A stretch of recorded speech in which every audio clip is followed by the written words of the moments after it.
Près de 1105 coureurs ont choisi les 63 km 600 de la Mascareigne pour vivre l'ambiance du Grand Raid. Samedi à 4 h du matin, en même temps que le Trail de Bourbon, le départ sera donné du village de Grand-Hilette. 7 km de route goudronnée caractériseront les premières minutes. Une sacrée côte qui a pour objectif d'étirer le peloton avant l'entrée dans le sentier. Une bonne opportunité de trouver son rythme, car si elle est considérée comme la plus petite des 3 courses, passé 60 km, vous entrez dans la catégorie des ultra-trails.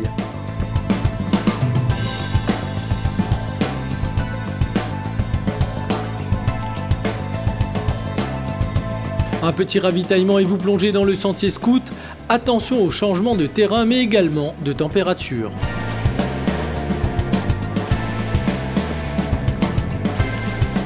Le sentier est large car cette entrée haute de Mafate est très fréquentée. C'est le début d'un profil qui descend en permanence. Même si les changements de rythme sont bien présents, c'est quand même un sentier mafaté. Crêtes, ravines, sous-bois glissants et notamment les feuilles de filao rendront l'exercice difficile. Mais le piton cabri planté au milieu de Mafate rappelle qu'on est bien dans un cirque classé au patrimoine mondial de l'UNESCO.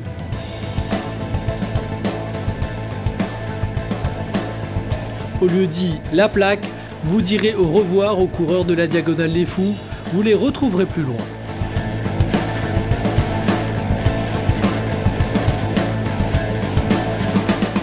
Après le passage d'Ilette à Malheur, pas de bassin lannoy cette année, mais le chemin par la passerelle et une remontée plus directe vers Horaire. Un poste de ravitaillement caractérisé par son ambiance, la montée est ici raide, mais ne vous inquiétez pas, Horaire est juste là. L'école est le site de ravitaillement, chaleureux et souvent musical. De jour comme de nuit, c'est toute une population qui sera mobilisée pour vous. Après 15 km 500 dans les jambes, pensez à serrer vos lacets, car la descente vers la rivière des Galets se fait par différents paliers, un sentier large et souvent poussiéreux, donc glissant, de plus de 8 km. Vous traversez alors les plateaux habités. La chaleur de plus en plus présente dans ce chaudron de la rivière des Galets rend l'exercice parfois difficile. Bien boire et s'alimenter permettra de mieux appréhender la suite. L'arrivée dans le lit vous permettra de rafraîchir les corps avant le ravitaillement de 2 bras. Encore 36 km avant la redoute, ne pas confondre vitesse et précipitation.